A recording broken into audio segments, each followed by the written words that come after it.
A-t-on besoin d'avoir un sens à sa vie? Oui, c'est Belrix du blog My Cat is Rich, l'entrepreneur investisseur. Bienvenue dans cette nouvelle émission. Si tu n'es pas encore coutumier de cette émission, c'est une émission où on parle d'entrepreneuriat, d'investissement. Donc je te conseille de t'abonner si ces sujets t'intéressent. Alors, c'est pas entrepreneuriat, investissement d'un point de vue technique. Bon, je parle de technique, ça c'est sûr, puisque on en a besoin. Surtout que je suis informaticien, enfin je suis un ancien informaticien. Mais il y a plus important que la technique, c'est l'état d'esprit, le mental, le mindset. C'est pour ça que cette chaîne a plus une orientation de ce sens. Alors, c'est pour ça que même, tu me diras ce que tu en penses, j'ai même eu l'idée de donner des couleurs. C'est-à-dire que là, si tu as remarqué, l'émission, c'est toujours la même vignette que j'affiche, c'est le podcast de Belrix. Là, je me demande si je ne devrais pas faire des couleurs. C'est-à-dire une couleur plus pour la technique et une couleur plus pour les réflexions. Et l'émission d'aujourd'hui, ça c'est plus philosophique. Alors si ça t'intéresse pas, c'est pour ça que je pensais faire un système de couleurs. Alors si ça t'intéresse pas et que tu veux réfléchir sur des sujets d'entrepreneurs, d'investisseurs, abonne-toi. C'est simple, tu cliques sur le bouton s'abonner de la plateforme où tu écoutes cette émission. Et puis la prochaine fois, la prochaine émission, ce sera de la technique. Mais si tu aimes et si tu te poses cette question, c'est-à-dire la mission, quelle est ta mission? Est-ce que toi, tu lances ton activité? Est-ce que c'est ta mission? Reste, parce qu'on va développer tout cela. Donc, voilà. Donc, je te laisse t'abonner si ce n'est pas encore le cas.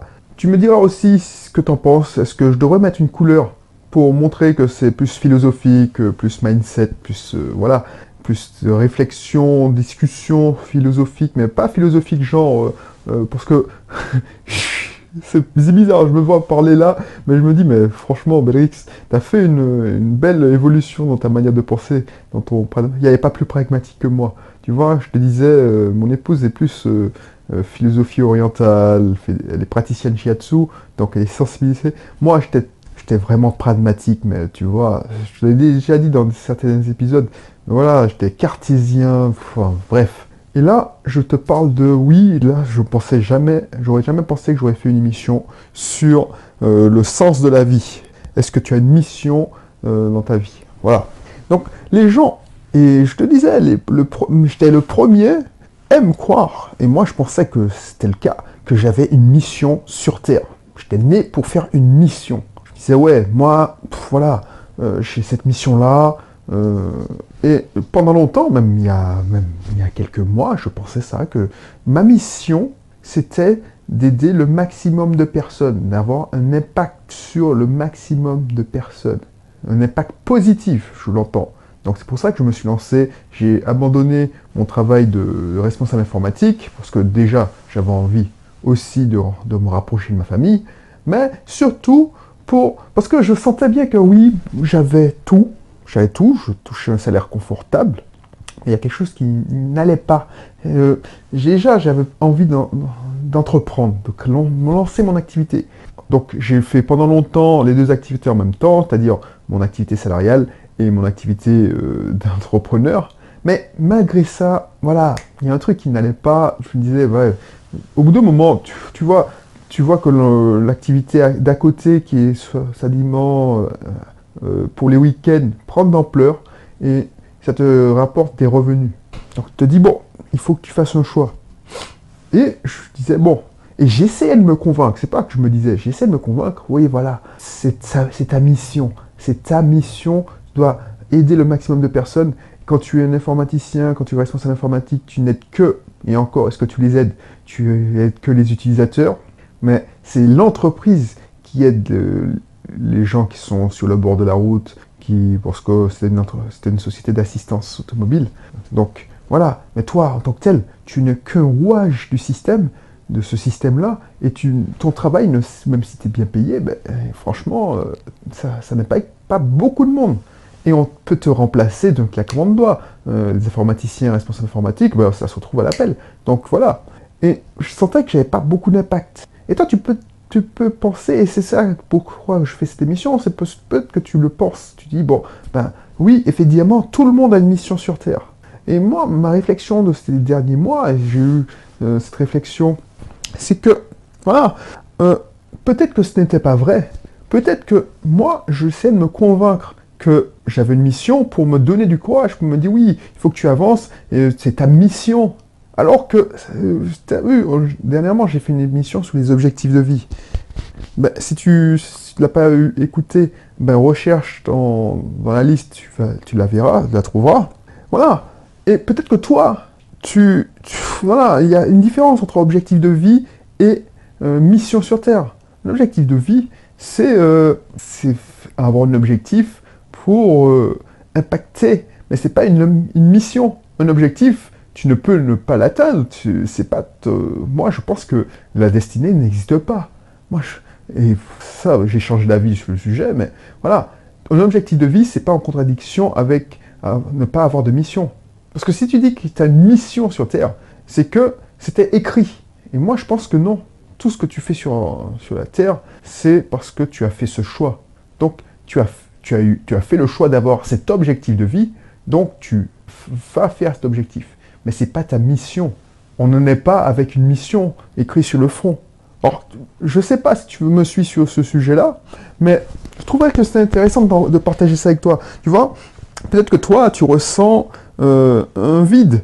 Tu ne sais pas, par exemple, à quoi tu sers. Moi, pendant longtemps, quand j'ai eu ce schisme dans ma tête, je me dis, mais voilà, est-ce que je vais dans le bon sens? À quoi je sers? Est-ce que j'aide effectivement? Parce que quand tu fais des formations, c'est pour ça que je fais du coaching aussi. Alors, je faisais du coaching parce que maintenant, j'ai très très peu de temps. Mais voilà, pourquoi je faisais du coaching? C'est pas pour les malheureux. Et encore, la plupart du temps, quand tu achetais une de mes formations premium, je t'offrais le coaching. Pourquoi? Parce que tu fais des formations, les gens achètent. Mais tu sais pas s'ils abandonnent, et puis si tu les aides vraiment. Donc pour prendre cette énergie, ben, je me sentais obligé. Mais par exemple, quand j'étais responsable informatique, cette interrogation, je disais, mais à quoi je sers vraiment? À quoi je sers vraiment? Effectivement, tu te la pètes, tu as une place de parking réservée, tout ça, tu as un salaire confortable, mais c'est quoi à quoi tu sers à part augmenter les profits de la société? Parce que et c'est pour ça que je te pose la question. Est-ce que tu ressens un vide? Peut-être que tu existes aussi que par ton travail, ton activité professionnelle. On en a parlé dernièrement. Il y a des gens qui considèrent que leur travail, c'est juste une source de revenus, ce qu'on appelle. Et c'est ça, il y a des collègues qui disaient, bon, mon travail, c'est qu'alimentaire. Et moi, je suis persuadé que tu ne peux pas t'épanouir quand tu vis comme ça. Donc tu te dis, bon, ben voilà, il y a des gens qui n'ont même pas des objectifs de vie. Donc ils ne pensent même pas qu'ils ont une mission sur Terre. Il y a aussi des personnes qui se cherchent. Peut-être que toi, tu te cherches. Tu n'as plus confiance en toi. Tu te dis que tu ne sers à rien. Tu te dis que, voilà, tu ne trouves pas de travail, c'est parce que tu n'as pas assez de bonnes compétences, que tu ne sers à rien, tu es presque déprimé. Moi, j'ai eu cette sensation-là quand je suis sorti de mon master. C'était la bulle, alors ça date maintenant, c'était la bulle des starters, la bulle Internet venait d'exploser 1 an ou 2 ans plus tôt. Et puis, voilà, quoi. J'avais eu mon master avec mention bien, je pensais qu'on allait me faire des ponts d'or, et puis quand tu te retrouves au chômage, et tu vois que plus tu lances des lettres, tu envoies des CV, des lettres de motivation, alors, pour 10 lettres, tu n'avais qu'une réponse, et c'était une réponse négative, tu commençais à te dire, mais voilà, on m'a menti, le système est pourri, je ne sers à rien, j'aurais aimé, j'étais même prêt à travailler gratuitement, faire des stages gratuits. Tu te rends compte? Donc peut-être que tu es dans ce cas. Ou peut-être que tu te fais chier dans ton boulot. Ça, c'est le cas de nombreux collègues que j'ai laissés. Ils se font chier dans leur boulot. Ils ne le détestent pas. Quand ils y sont, voilà. Mais ce qui les intéresse, c'est quand ils vont partir en congé, ou ils vont partir en congé. Donc ça, moi, ça ne m'intéressait pas. Je te dis clairement, quand j'étais à mon travail, j'adorais mon travail de responsable informatique, je m'épanouissais tellement dans mon travail que ça m'intéressait. On me forçait à partir en congé. Alors ça va te faire rire, tu vas trouver ça ridicule, mais pour moi, c'était pas un travail, c'était ma passion. J'étais passionné de faire, d'imaginer des process, de simplifier la vie de mes utilisateurs. de faire gagner de l'argent à la société. Au bout d'un moment, ça te suffit plus. J'avais besoin d'avoir plus d'impact. Et je me suis persuadé que c'était ma mission. Donc peut-être que tu...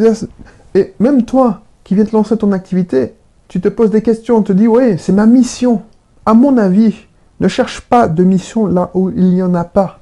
Tu dois te fixer des objectifs de vie. On en a parlé dans les prochains épisodes. Peut-être que toi, ton objectif de vie, c'est, voilà, je sais pas, lancer une activité qui va aider le maximum de personnes. Mais ce n'est pas ta mission, tu n'es pas né pour ça. Tu ne savais même pas, il y a peut-être 1 an, que tu voulais faire ça. Tu as vu une opportunité, tu l'as saisie.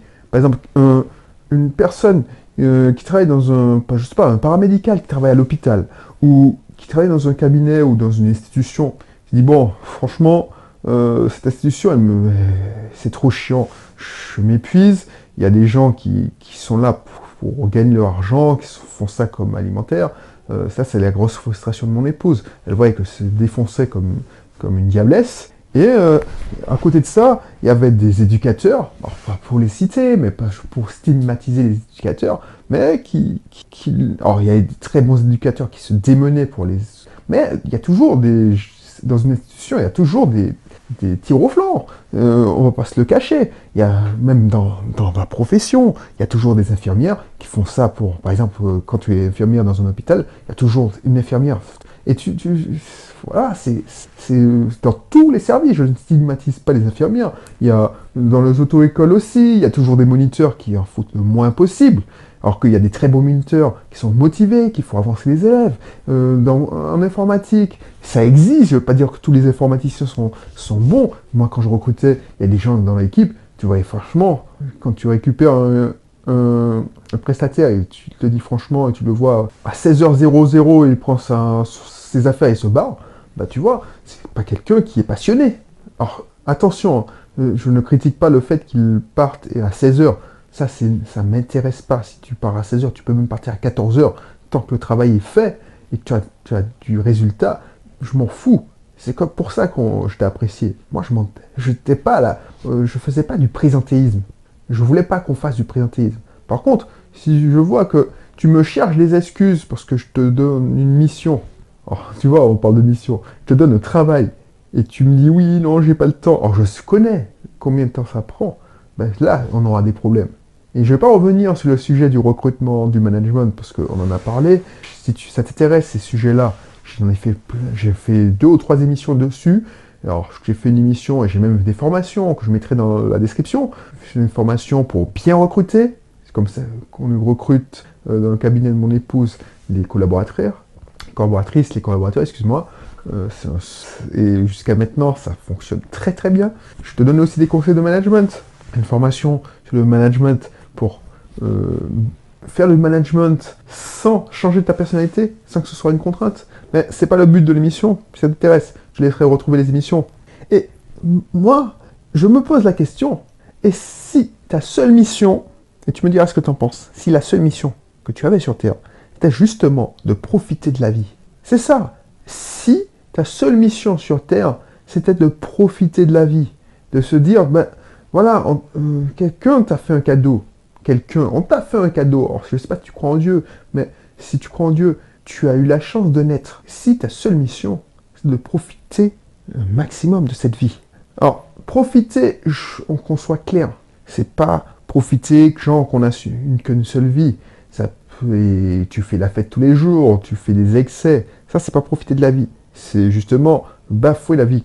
Tu vois ce que je veux dire? C'est-à-dire que l'excès en toute nuit, boire de l'eau, trop d'eau, ça peut tuer. Donc, ça peut être travailler, mais travailler comme tu le fais, peut-être lancer ton activité, ça peut être profiter de la vie. Tu as besoin de t'épanouir. Tu en as marre de ton job. Tu te dis, mais je sers à quoi? Par exemple, tu n'as peut-être pas de job, tu te dis, mais je sers à quoi? Et si c'est la solution, c'est de créer une activité. Et tu vois, cette émission est un peu philosophique, mais ça prépare l'autre émission que je vais te donner, qui sera beaucoup plus technique. Même si tu n'y connais rien en informatique, tu sais répondre à un message Facebook, tu sais animer une page Facebook. Ça, maintenant, et je t'en parlerai en détail dans la prochaine émission, mais maintenant, à l'heure d'aujourd'hui, voilà, c'est plus nécessaire de maîtriser la technique, comme quand j'ai commencé. Donc voilà, donc, si ta mission sur Terre, c'est de profiter. Pas que ce soit une contrainte. Donc, lancer ton activité parce que tu as besoin d'assouvir une passion, un besoin de liberté, tu as besoin de profiter, tu veux voyager, donc tu as besoin de revenus complémentaires. Voilà. Peut-être que profiter, tout simplement, c'est que tu profites bien dans ton boulot. Comme moi, j'ai toujours dit, si j'étais pas aussi bien dans mon travail, je serais jamais resté autant salarié. De me souvienne, j'ai toujours été un entrepreneur dans l'âme. Donc, j'aurais jamais été salarié aussi longtemps. Donc, du coup, si moi, je prenais mon pied à mon boulot, peut-être que toi, profiter de la vie, c'est ça. Après, il faut faire attention. Comme je te dis, les excès en tout nuisent. Donc, trop travailler, c'est pas top. On en a déjà parlé. Il faut tout simplement faire ce que tu aimes faire. Si tu aimes voyager, il faut que tu trouves un système, un moyen pour voyager plus. Si toi, tu aimes manger, moi j'aime manger, il faut que tu trouves une solution pour manger déjà plus sainement et manger, par exemple, au lieu de te goinfrer, parce que pour moi, de la bouffe, par exemple, McDonald's, alors ça fait bizarre quand je m'entends dire ça, McDonald's, c'est pas de la bouffe pour moi. Donc, au lieu de te dire, moi j'aime manger, si tu aimes manger, c'est pas au McDo qu'il faut aller. Si tu aimes manger, va dans des restaurants un peu plus gastronomiques. Tu te fais plaisir, tu vas pas manger tous les jours, et une fois que tu as atteint la somme que tu aurais dépensée au McDo, une fois que tu as atteint pour te payer un resto correct, tu y vas. Et là, tu manges mieux, tu profites, tu vas avec ton compagnon, ta compagne, et puis voilà, faut passer un bon moment. Si ta passion, c'est le cinéma, pourquoi tu ne vas pas plus souvent au cinéma? Donc ne cherche pas une mission là où il n'y en a pas. Notre but, c'est de profiter de la vie, pas au sens système. Tu sais, système, c'est-à-dire matrice, matrix, c'est-à-dire il faut, ce que j'appelle le système, la rat race, le métro boulot dodo, c'est-à-dire on t'apprend à l'école qu'il faut bien travailler pour avoir un bon job, pour gagner de l'argent, pour partir 5 semaines en congé payé. Encore en France, on est bien lotis parce qu'en en Amérique, en Corée du Sud, je voyais que les mecs travaillaient, ils avaient 1 semaine de congé. Donc tu vois, c'est pas ça. Donc faire la fête, d'avoir une grosse maison, c'est ça que le système te décrit, c'est ça ce que le système te préconise. Profiter de la vie, c'est voilà, faire des tours du monde. Alors je ne te dis pas si tour du monde, mais tu vois, ce qu'on te dit, c'est les images qu'on te fait miroiter dans les publicités du loto par exemple. Grosse maison, grosse voiture. Alors si tu aimes les grosses voitures, il n'y a pas de souci. Il n'y a pas de souci. Mais profiter de la vie, ça peut être aussi simple que, voilà. Justement, j'ai reçu une nouvelle collaboratrice dans le cabinet de ma femme. Donc, la première fois, dans son intégration, je les prends une journée, déjà pour les installer, pour les amener à, je sais pas moi, visiter des logements, s'ils n'ont pas encore trouvé leur logement, visiter des voitures, acheter leur voiture, parce que bien souvent, quand ils arrivent en Martinique, les transports en commun, c'est pas si développé, par exemple, comme de grandes villes comme Lyon, Paris, Toulouse, voilà. Donc il faut qu'ils puissent se déplacer rapidement. Donc je fais le tour des concessionnaires, des concessionnaires, ça dépend du budget. Je les emmène, ils repèrent des voitures sur le bon coin, je les amène, je les véhicule, je les amène à faire des démarches. Donc ça fait partie de l'intégration. Et je peux le faire parce que je suis libre de mon temps.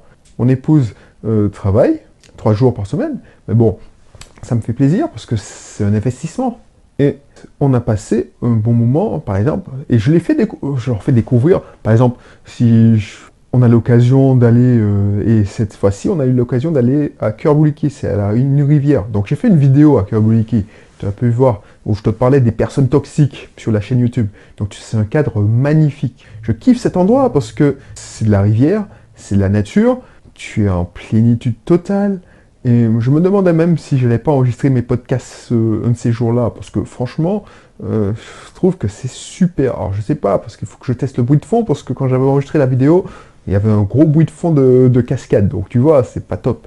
Donc c'est ça, profiter de la vie, ça peut être aussi simple que ça. Passer un bon moment. On est allé à Ecomax, enfin l'équivalent de Leader Price, on a pris une baguette de pain, du fromage, et on a pique-niqué. Et on a parlé, on a discuté, comment je voyais la vie, et on était sur la même longueur d'onde, on a passé un super moment. Et c'est ça, profiter de la vie. Et c'est ça ta mission sur Terre, profiter de la vie. Donc pas au sens du système. juste ce qu'on aime faire. Et c'est pour cela que tes objectifs de vie sont si importants. C'est pas en contradiction. Tu n'as pas de mission parce que si rien n'est écrit. Par contre, tu peux avoir des objectifs de vie que tu as choisis. Et tu vois, j'ai changé franchement, fondamentalement d'idée sur le sujet. Avant, j'étais un adepte du sacrifice. Si je n'avais pas souffert, ben, je ne méritais pas ce que j'avais.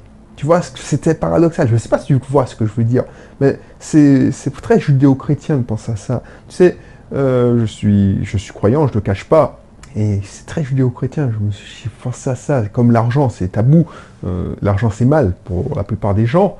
Ben, quand tu n'étais pas sacrifié, tu n'avais pas travaillé dur, tu ne méritais pas. Et ça, c'est une croyance limitante. Tu vois, j'ai pris longtemps à considérer ça, une croyance limitante. Ça peut marcher quand tu es salarié.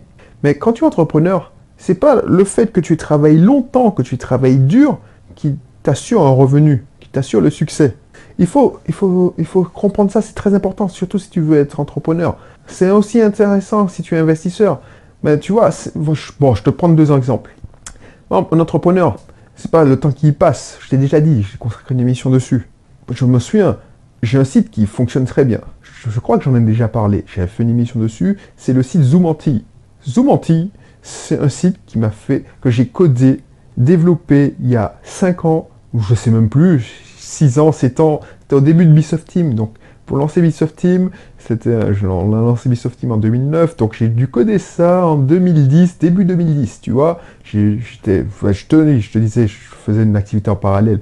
C'était un samedi après-midi, devant une série à la con, parce qu'à ce temps-là, je regardais beaucoup de télé, Trash TV, devant une série de l'après-midi, je sais pas si c'était encore Buffy passait, mais tu sais, des conneries genre Angel, enfin, des trucs à la con quand tu passes le samedi sur TF1, bon, bref. Je développais un après-midi une page où je mettais en ligne toutes les radios des Antilles, donc les radios de Martinique Première, ça s'appelait RFO à l'époque, RCI, donc tu pouvais écouter ça en direct, tu pouvais entendre les avis d'obsèques, bref, ça m'a pris un après-midi, et ça a été un carton, jusqu'aujourd'hui, ce site, cette page, cette heure que j'ai consacrée, alors non, on va dire, je suis pas prétentieux, je développais bien dans le temps, mais quand même, faut arrêter, j'ai pris 4 heures, ben, ces 4 heures me rapportent, et encore aujourd'hui, me rapporte 100 € par mois. 100 € par mois. Alors je compte même pas, ça fait combien? 2010, ça fait 7 ans,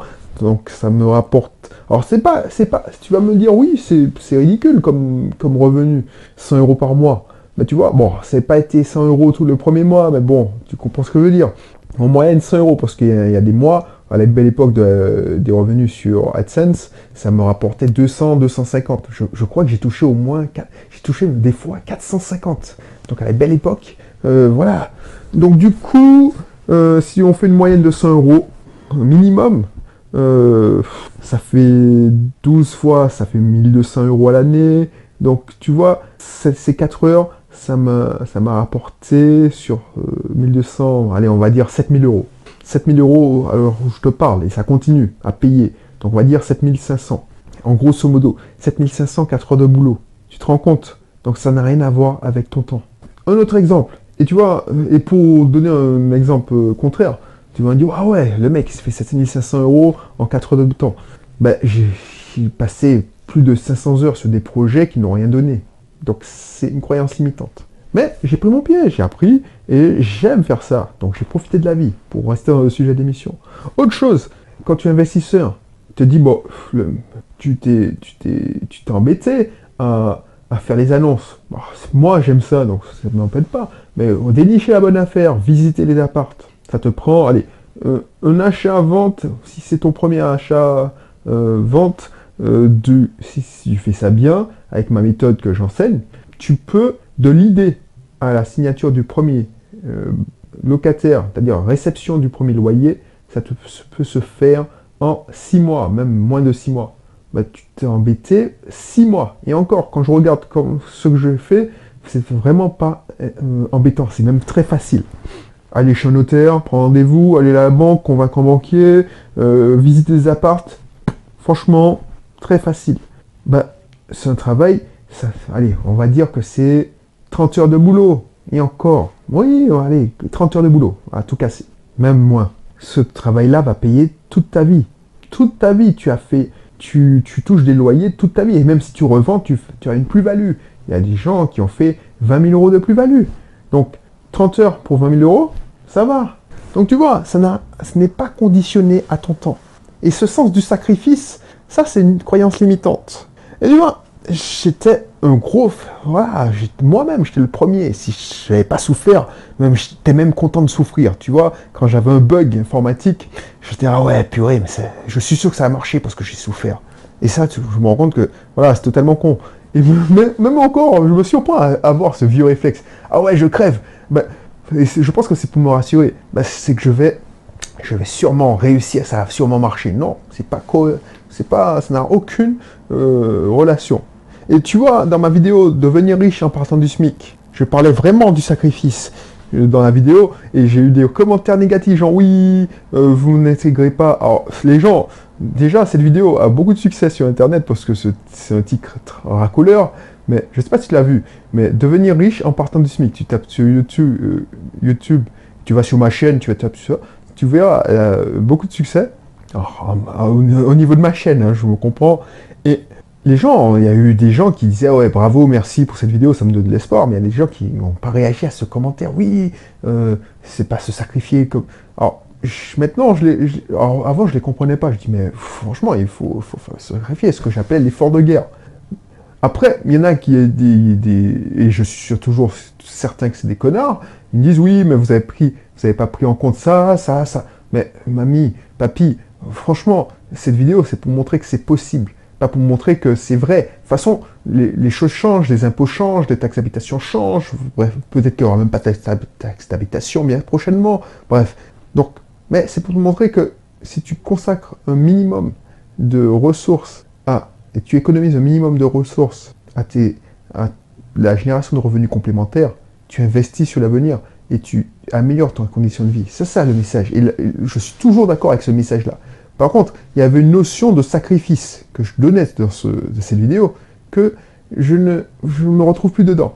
Alors, au sens que je te dis pas de dépenser, aller au McDo, non, je disais oui, mais j'ai un peu mis de l'eau dans mon vin et je suis persuadé, je suis convaincu que, et c'est pour ça, quand on évolue, que tu peux faire des économies sans arrêter de se faire plaisir. Tu peux continuer. Tu as vu, par exemple, la frontière du plaisir est peut-être à 10 € près, tu vois ce que je veux dire. Je ne vais pas te dire, oui, tu supprimes le... Par exemple, si tes enfants, tu vois que ça leur rapporte rien, Canal 7. Ben, effectivement, dans la vidéo, je te disais, supprime le Canal 7, l'abonnement à Canal 7. Maintenant, effectivement, mais la frontière entre le sacrifice et économiser sans arrêter de se faire plaisir, ça peut être à 10, 15 € près. Au lieu de prendre, par exemple, la pizza... supérieur. Et je te l'explique très bien dans ma formation. Je vous mettrai le lien, ma formation, à faire des économies sans arrêter de se faire plaisir. Peut-être que le prix du plaisir ne coûte pas si cher que ça, tu vois. Par exemple, le prix du plaisir d'hier, enfin d'avant-hier, c'était pique-niquer avec des gens sympathiques au bord de la rivière, se baigner dans la rivière, tremper ses pieds dans la rivière. Alors moi, je me suis pas baigné parce que, voilà, c'est toujours trop froid pour moi. Mais ils étaient ravis parce qu'ils sortaient de métropole, il y avait 2 degrés. Ils me disaient, ouais, mais il fait 5 degrés, 2 degrés qu'on est à Paris. Là, tu te trouves bien, en Bretagne, elle est même trop chaude. Tu vois, ben ça, c'est le plaisir absolu. Et je te le dis bien dans ma formation, faire des économies sans être se faire plaisir. J'ai évolué depuis le début du blog, et c'est heureusement. Mon rapport à l'argent, à l'entrepreneuriat. Car si tu tombes dans le piège du sacrifice, de la mission que tu dois avoir, ce sacrifice, c'est ma mission, tout ça, parce que tu es censé avoir du mérite pour ce sacrifice, tu vas risquer de passer à côté de ta vie, de passer ton temps à te sacrifier. Pourquoi je te dis ça? Parce que j'ai fait cette erreur pendant longtemps. Te sacrifier pour les enfants, tu te rassures en te disant oui, mais je fais ça pour mes enfants. Moi, je disais ça, je disais, je fais ça, je travaille aussi dur, si je me défonce la tronche, je dors pas, je me couche à minuit pour faire monter Piece of Team, c'est pour mes enfants. Ben, non, c'était égoïste, c'est pas pour mes enfants, c'était surtout pour moi. Et encore, j'aurais pu avoir les mêmes résultats sans ce sacrifice. Je suis persuadé que ça. Parce que, en travaillant mieux, en prenant du recul, en ne faisant pas ce que justement je te préconisais de ne pas faire, c'est-à-dire de faire que des tâches opérationnelles, alors que si tu consacrais 20% de ton temps, et si j'avais consacré 20% de mon temps à prendre du recul, à réfléchir et à faire des tâches de direction, je serais pas là, je serais encore plus loin de ce que je voulais faire. Tu vois ce que je veux dire? Et c'est pour cela que l'activité que tu as lancée par choix, ou que tu comptes lancer par choix, par passion, si tu te sacrifies, souvent ça va s'en transformer en cauchemar, en contrainte. C'est pour ça que beaucoup d'entreprises mettent la clé sous la porte, parce que on a l'impression, oui, problème de capitalisation, mais il y en a plein qui sabotent eux-mêmes leurs propres entreprises. Voilà, il faut apprécier ce que tu as. Qui a dit qu'il fallait suivre absolument le moule? Dans mon programme, tester son idée d'entreprise en moins de 2 jours. Je te montre réellement, et je te mettrai le lien aussi dans la description, je te montre réellement comment monter ton business sans suivre la voie normale, sans nécessairement courir t'inscrire dans le site du micro-entrepreneur, d'entrepreneur. Non, il y a des choses qu'il faut faire. Et c'est là en moins de 2 jours. Tu vas me prendre pour un fou, tu vas me dire que je rigole, mais je te mettrai le lien. Je te mettrai le lien dans la description, je te laisse faire. Si tu lances ton activité en ligne ou hors ligne, c'est pas parce que tu as cette mission, c'est parce que tu veux avoir plus de liberté peut-être, tu veux tout simplement gagner des revenus, si tu es au chômage, ou tu veux assouvir une passion, tu veux t'accomplir. Par contre, et c'est là que je rejoins, cette activité doit avoir un but. Ce que les Américains appellent le business, la business declaration. Toi, ta seule mission, de profiter de la meilleure manière possible, de la plus saine possible de la vie.